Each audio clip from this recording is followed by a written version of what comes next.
Hi, everyone. Welcome to season 2, episode 19 of the Generation Latino podcast. My name is Paul, and I am your host.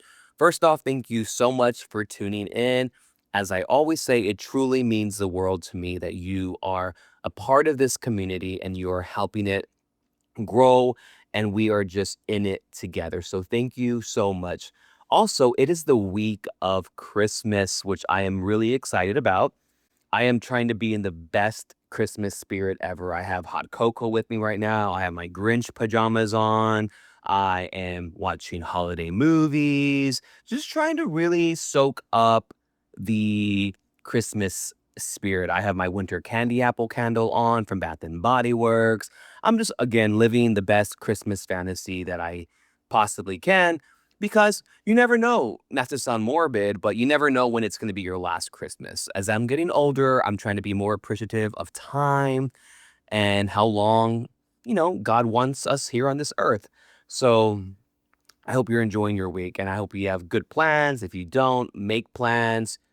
Just enjoy yourself and take this moment in. I wanted to share some news with you. I was featured in April's magazine, Live from the South Side. April Monterosa, she was a guest on episode 17. So she featured me, she interviewed me.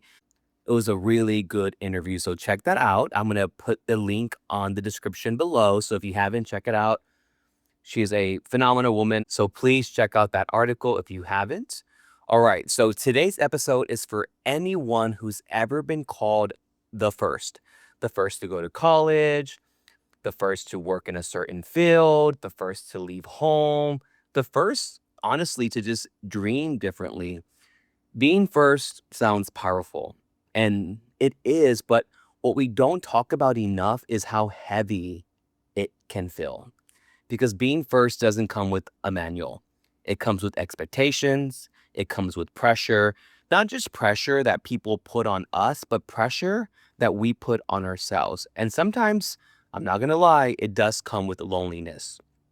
So today, guys, we're really going to talk about what it really means to carry the weight of being a first generation Latino and how to honor that journey without losing yourself in it. So I really hope you enjoyed today's episode. First, but not the last, carrying the weight of being first gen Latino. Hope you enjoy. All right, guys. So when people hear first gen, they often think education, like college, degrees, diplomas. But first gen is, in my opinion, deeper than that. It's being the translator, the problem solver, the one who figures things out without examples. As I always say, the blueprint, because you didn't have one.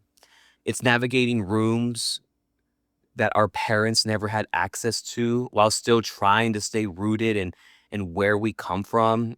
It's learning systems that weren't built with us in mind and being expected to succeed. Being first gen means carrying two worlds at once and sometimes feeling like you don't fully belong there. And I was just having a conversation with my friend who's going to study law. And she was like, Paul, I feel like such an imposter. I feel like I don't belong here. And, she's the first one in her family to be going for their masters. And I told her, I was like, you do belong there. And don't allow insecurity or doubt to creep in because the minute you do that is the minute you fail. So a lot of first gen Latinos or anyone, specifically Latinos, they deal with pressure, guilt, and survival mode, meaning that they're always in survival mode. So let's talk about the pressure. The pressure to succeed because others sacrifice. I know for me, with my grandmother in particular, because she came here illegally from Mexico with my aunt, sometimes I feel pressure to not myself, but to her. I mean, had she never crossed that border, had she never had the courage to do that, who knows where I would be. So because she sacrificed, because my mom sacrificed working multiple jobs, cleaning houses, being a manager, I put pressure on myself sometimes, and I think a lot of us do that. And also the pressure to not miss up because you represent more than yourself. For me, I always am very careful of my decisions and my actions because I don't have anything to fall back on. I only have myself. There's no cushion. I'm not a nepo baby. I don't have mommy and daddy ready to just rescue me out of something. They can't make phone calls. I understand that being first gen Latino allows you no wiggle room to do anything that is going to hurt you. I'm sorry, I've seen it happen before with people that I know. But yeah, that's part of that pressure. And then there's the guilt for outgrowing certain spaces. I know for me, I've outgrown certain friends. I've outgrown certain people in my life. And how do you navigate that? For me, if no one is adding any value to your life, you have to let them go.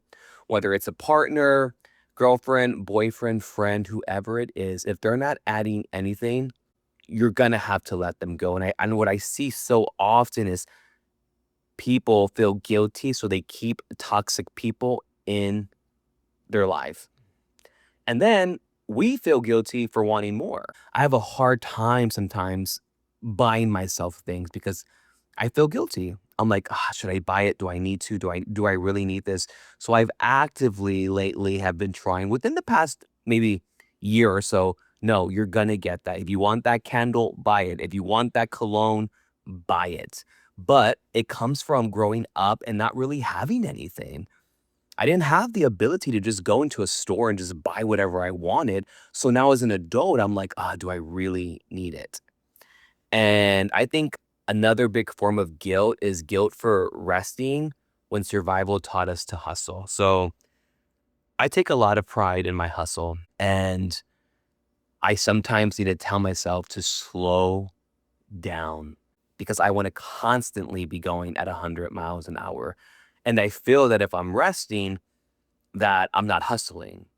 But, like many of you out there listening, if you grew up on survival mode, you don't really know what rest is.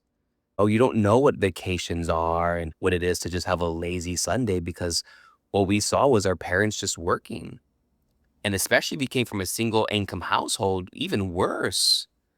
Parents having days off, God forbid that happen. A lot of first gen Latinos don't chase success. We chase security, stability, proof that the struggle meant something. And I think that's something that we all should work on. I don't think we always need to chase security. I think you need to chase what makes you happy. I think that you need to chase something that fulfills you. As I said before, don't stay in relationships for security. Don't stay with a guy or a girl to just feel like you're secure, you're financially secure. If you're not happy, move on. Move on. First gen Latinos have a hard time with joy. They have a hard time with really enjoying life. I say that because I've lived that. I felt like I always needed to be rushing or in a struggle or trying to get out of something because that's what I saw growing up.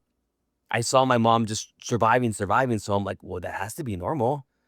Sometimes I'm like, no, I can enjoy a weekend out of town. I can enjoy just laying low, leaving my phone off. Remember that. And also, a real big issue with first gen Latinos, and we all know this one, it's imposter syndrome. We already have imposter syndromes. I think all humans do, no matter what. But imposter syndrome hits different when you're first gen because it's not just, do I belong here? It's, am I betraying where I came from by being here? And it's going back to the spaces that our parents were never in. What does that look like when your mom or dad were never in a boardroom meeting, in conferences, traveling the United States to better their education and being a part of these? areas in their career. That's what imposter syndrome is. And you might be the only one in your family doing what you do, the only one in your circle navigating this world. And going back to my friend who's about to enter law school, she told me, she goes, I guess this is because she was kind of having a mini meltdown, breakdown. And she said, I guess this is why people never really get out of their comfort zone. And I got to get really comfortable with being uncomfortable. And I was like, bingo, that's exactly it. You might be the only person in law school, in your world, in your circle, but you're going to have to navigate through it. You're going to have to. It's the only way that is going to work for you. So here's the truth we need to hear more often. You don't owe suffering to prove gratitude. That's the thing. People feel like they need to be suffering, that they need to have this story behind them. They don't always have to have that. Success doesn't have to mean struggle forever. If you get to a point in your life where you're making every decision because you want to make it and you have the ability to do it, do it.